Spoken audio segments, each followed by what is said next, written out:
Salutations guys, this is Dante Solablood with another Texture Pack Tuesday.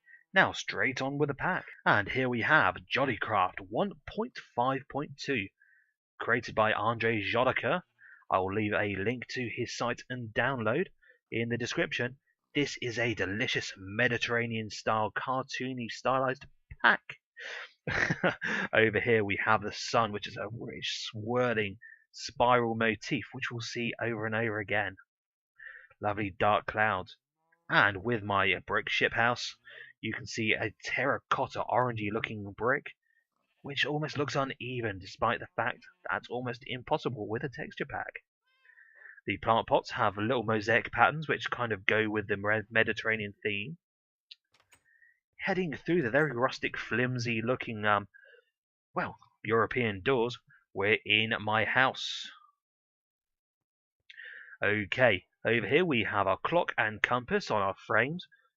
Really don't like the pink insides, but that's very common on most texture packs.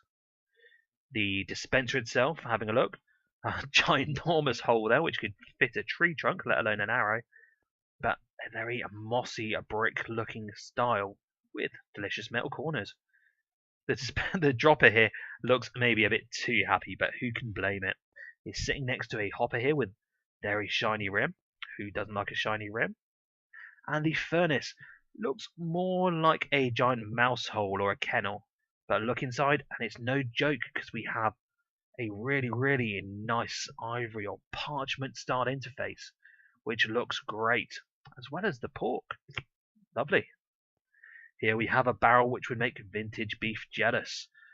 This is indeed the cauldron with the water inside, but like the look. Jukebox here with a player on top. Of course you can't put discs on, they go in, but it's a great detail. Trap tests, pink on the outside. Open them up, and you can see pink on the inside as well. A great little added detail. Just to prove that that's not on all chests, open up the regular chest, and again, no pink, just wood. Detail really is the key with this texture pack. Now we slap the note block, very nice, and we come to a lovely block here. This is the ender chest. As you can see, lovely customized spiraling particles sticking with the spiral theme. We open it up and we can see inside there's delicious black evil liquids flowing out. The anvils here, broken and new, not looking too different. We'll come to the paintings at some point. But the crafting table here looking a little bit like the scaffolding from Feed the Beast, but with some tools stuck on. But you know, we can't have every bit of originality. Not much to say about the bookcases, but again, every UI in this texture pack is delightful. Again, spiral, spiral, spiral. And I think the enchantment table looks more like something you'd find in a tool shed with those little drawers with the screws in, you know. But again, I think it really fits in with the Mediterranean kind of style we have going on. And talking about going on, what is with this picture? It looks like the Tingle or the little elf from Zelda, but playing a banjo. Anyway, out we go. Oh, before we go out, the beds. Now, one fault this texture pack does have is it's not really thought about the bed covers, because you stick the two beds together and they don't really flow. You can see the blocks the way it's joined, but otherwise this is a brilliant pack. So, heading out, let's head towards our prison here. Now, this is designed to give an industrial build kind of look. Now, we lose the barbed wire for the posts here, but still does kind of work as security. Absolutely love the fence post. You can see the details with the wooden pegs holding it all together. And here we have Master Roshi holding security here. Any texture pack with Master Roshi in is brilliant. Hey, if I show you my panties, will you give me a dragon roll? Love the shades. Heading in, creepers. Now I've got random mobs on, but they all do look the same, as they say. But they do have sticks of dynamite in their ribs, which is a great feature. Zombies here, You can't see all of them, but they are random. Get out of the way. You can see some difference in the background, different shirts and hair. In here, I think we're supposed to have skeletons, so let's pull out a skeleton or two. Here we go. Skeletons, not random, but do look fine. Hey, who we have? Beef! It's vintage Beef. He's been stuck in jail. But yep, we have lots of different villagers here. We have the guy from Assassin's Creed. We have vintage Beef here. My witches have disappeared. I believe the witches are this egg.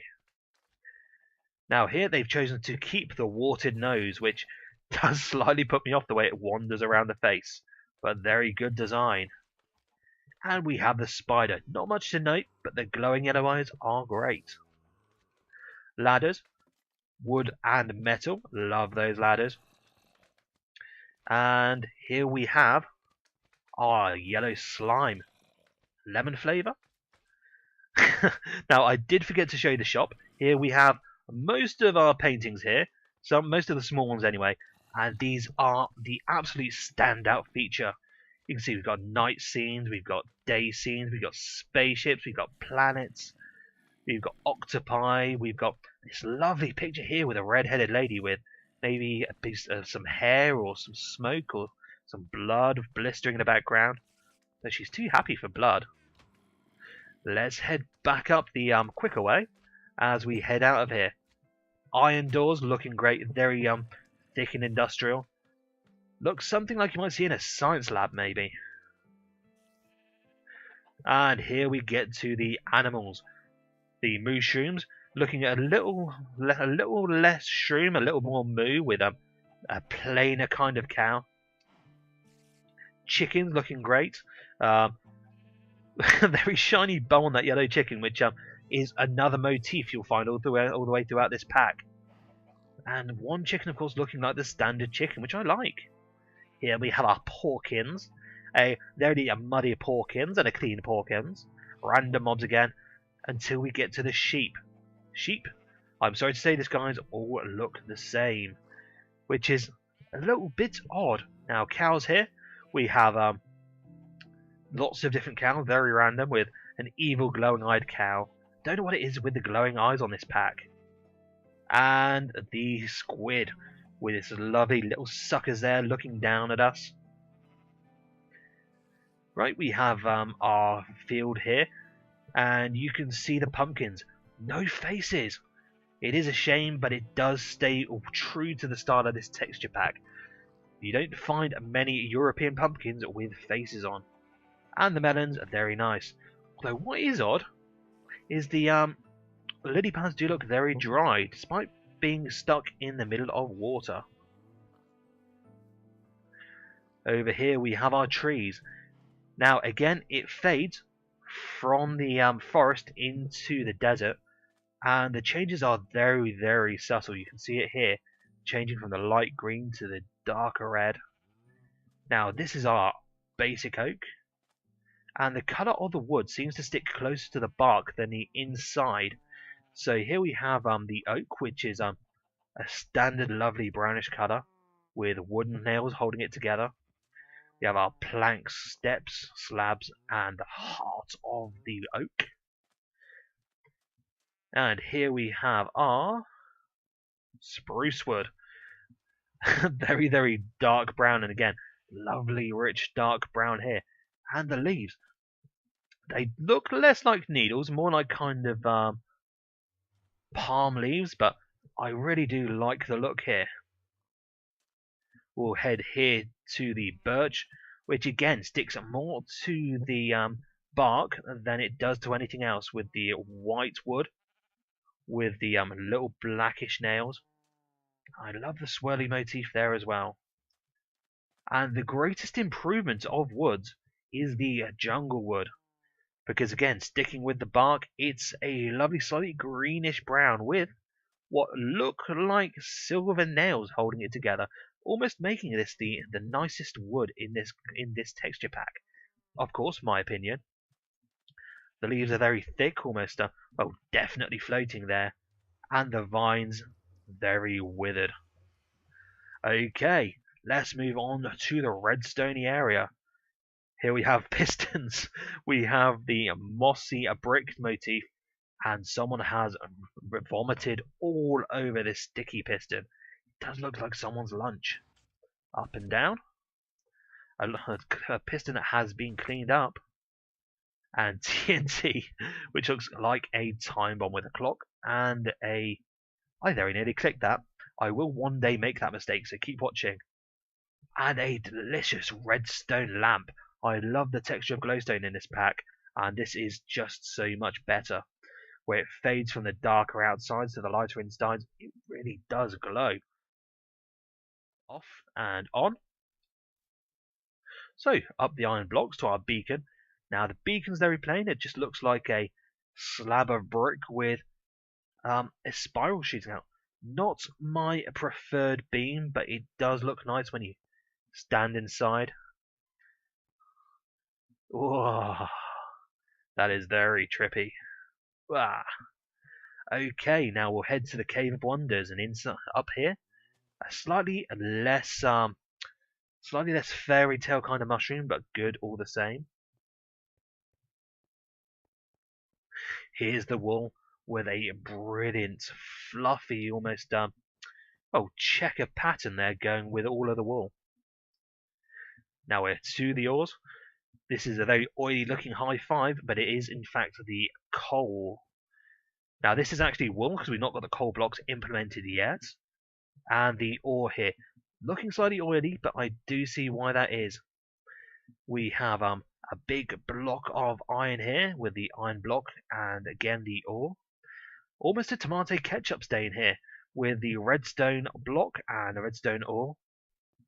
A powdery, almost like druggy kind of blue powder, lapis and lapis ore. Looking more like butter or cheese every day. We have gold blocks and a lovely smooth emerald. And diamond looking very much like the arc reactor from Iron Man armor number 5. I really do like the diamond in this. Okay, moving to the sandstone. We have regular sand up here, looking very much like the average hula beach.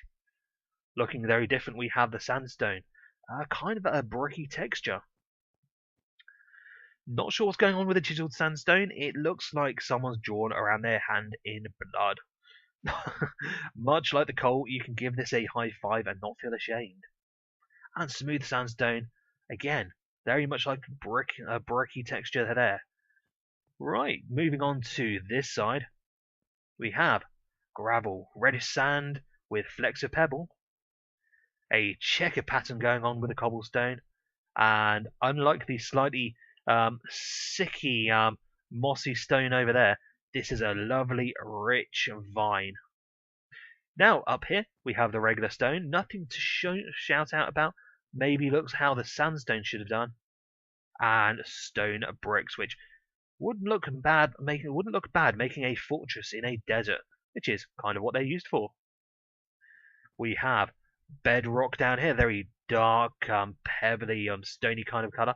Look out for this texture, but in a different color again later on. Stone bricks, cracked stone bricks, puked on stone bricks, and we have chiseled stone bricks there. And for you guys that missed it, mossy cobblestone wall, which does look a bit odd using these small checkers, and the stairs as you would expect. Let's head up. Okay, and I believe that's everything. Oh, nope, we haven't covered the magma. Now the lava here does look great, very dark and foreboding, a much cooler temperature than the standard default lava. Heading to this side we have the water. Not too different, but I think it's slightly more turquoisey kind of colour, very blue inside. And for those of you who love your reeds and cacti, there you go. So, that's everything for this area. Oh, one more thing. Where'd we be without my cat and my dog? Here's Sebastian. Hello, Sebastian. Looking like he's got some fangs hanging down there, and some sort of weird hairdo. And here's Lily. with those glowing gold eyes. What is with glowing eyes in this texture pack? Okay, now we're going to head to the Nether. And here we are in a very tomato ketchup kind of Nether. And oh wow, look at that ghast. It's a huge beaming eye looking at you. Now, one thing I have noticed, if you look at this ghast over here, as it turns around, bloody bum holes. What is with the bloody bum holes on the back of these ghasts? I'm going to say it one more time. Bloody bum hole. And we have ourselves some mobs over here. Very orangey looking magma cubes. The only real big difference here is the blaze, which has just its head showing, but that lovely swirly spiraling again particle really makes up for the lack of body. And for some reason we have Kratos from God of War as Pigman. Don't know why. Now coming to the Nether blocks. Here we have the Netherrack, looking very much like the bedrock, but in red. Nothing wrong with that though, because it really does lighten the place up. Here we have the Nether brick, which I love, the tiny little bricks, really contrasting it against the regular stone brick. Here we have our Nether quartz ore.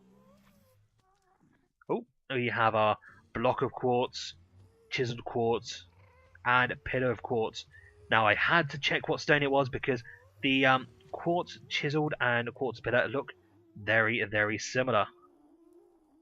Here we have the soul sand. Again, I'm really disappointed there are no faces in here. But you can kind of see how it could be maybe worms compressed. Here's the eye and there's the body. And the aforementioned glowstone, which looks lovely, very glowy, almost like some sort of veiny, delicious cheese of glowness. And as we head this way, let's have a look how the Nether looks. And I know they're not bloody bum holes. That's where the eye goes into the head. As you can see, the glowstone hangs together. Really, really works. The Netherrack, unlike some texture packs, works as well. All looking like one solid piece. There you see a blaze walking around. Our Nether fortresses look absolutely great. Look at all of that brick, it just really works together. I think the fire is a regular texture. Now, pardon me as I cough. Going down here, we've seen pretty much everything we need to. Although I'm pretty sure you guys will tell me if we haven't. Let's head back to the portal through purple bedrock this time. As you can see, it kind of very similar. And here we are in the conclusion area. Having a look, we have some delicious tic-tac-toe cakes with a pink frosting where I think the circle's probably going to win this one. Flying over to the end stronghold area, we can see how the lava flows behind those iron bars and bricks. Now, the portal itself has that delicious moonstone with the black streak of the death oozing out. Though I can't quite work out what these white spots are. Maybe Mickey Mouse's eyes? The enderstone itself is made to look like the moon with pockmarks and flecks. Sponge going on here, very Bobworth indeed. And that pretty much sums everything up. Let's get into the judgment cart of justice. My thoughts on this pack: it is an absolutely delightful pack with all of the little details, including the UI and particles thought of in great detail. I can see why it's such a popular pack. This would be great if you're making a fantasy setting or to use it as an everyday pack, although I'm not quite sure. There aren't any real industrial touches. So if you're going to make something like a science lab or a technology center, this probably isn't the one for you. But anyway, this is Dante Solablood, signing out with Texture Pack Thursday. Ta-ta for now. Bye!